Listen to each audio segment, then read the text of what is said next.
As a recruit who wants to prove himself, you set out to deal with a beast deep within a nearby mining village. Little do you know what you're getting yourself into. Chasm is a brilliant and beautiful Metroidvania style game made by BitKid, and I was pleasantly surprised at how much I enjoyed it. Having loved my experience with Hollow Knight and placing it as one of my favourite games of all time, I was eager to have another solid experience in that genre. Chasm takes that typical Metroidvania style we all know and throws in a setting I very quickly fell in love with, which might just be my weakness for medieval themes. As a recruit of the company of knights in the kingdom of Gildea, you want to prove yourself in order to become a fully fledged knight. Word reaches your commander of a beast within the mines of Carthus, a nearby mining town. However, the majority of knights have already been sent out on a mission, so the task falls to you to go to investigate. Upon arriving in Carthus, the mayor tells you that since requesting help from the Gildean knights, monsters arose from the mines one night and took all of the villagers down below. After this short and sweet introduction, you'll soon find yourself delving into the unknown and getting to grips with what you're up against. You'll be delving ever deeper, finding new shortcuts, collecting new gear, leveling up and freeing villagers from their capture. The villagers will then return to Carthus, in which they can offer you new services or information.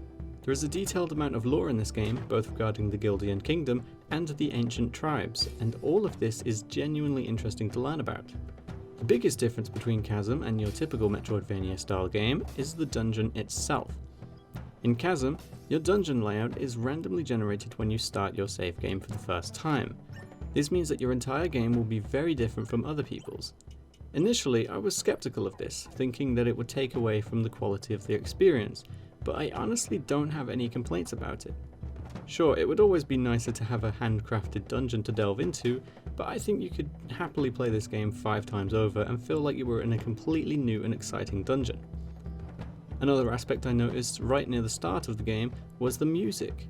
Chasm boasts a really great soundtrack, with some parts even making me think of Red Dead's music.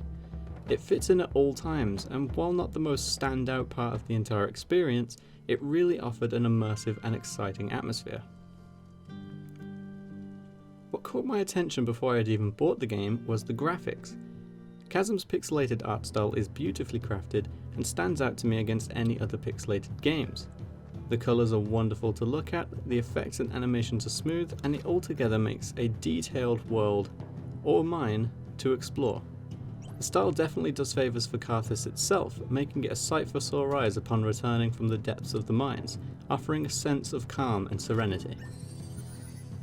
Chasm is surprisingly addicting, turning my intentionally short sessions into multiple hours of delving and fighting. The vast amount of enemies kept things feeling fresh, and there are so many weapons you can pick up to suit your style. You can also do extra tasks for the villagers in order to unlock more services from them. An example being finding the blacksmith's hammer, in which he'll then be able to craft you better gear and expand his currently limited selection. What kept it exciting, especially for me, was the difficulty. With most challenging games I'm used to, being Dark Souls and Hollow Knight, of which uses the Souls-like death mechanic, where you have to find and retrieve your soul, it was a surprise upon dying for the first time in Chasm, and being greeted by that great big start menu. From here I had to load my most recent save, of which to do you must find one of the sparse statues to pray at.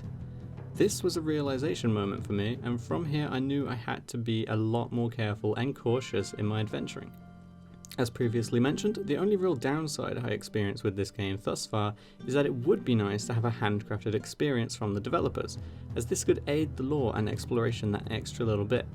By doing this, they could perhaps have implemented the generation into an endless mode or something like that.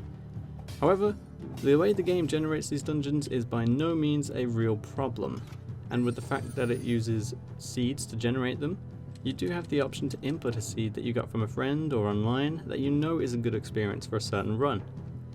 Overall, Chasm is a solid choice when looking into that next or first Metroidvania game to play, and definitely brings enough of its own original charm and intrigue to the table. With a decent amount of challenge, lore, choices and replayability, it could easily be enjoyed by fans of the Metroid and Castlevania games, as well as anyone who just enjoys some good medieval settings such as myself. With plenty of enemies, secrets, unique characters, bosses that are fun to fight, and new abilities to unlock, it's hard not to have a fun time in Chasm. I fully recommend this game to anyone that is even slightly interested, and I am excited to jump back in and play some more. Just bear in mind that it is randomly generated, but it's so well done that it doesn't really take away from the experience as a whole.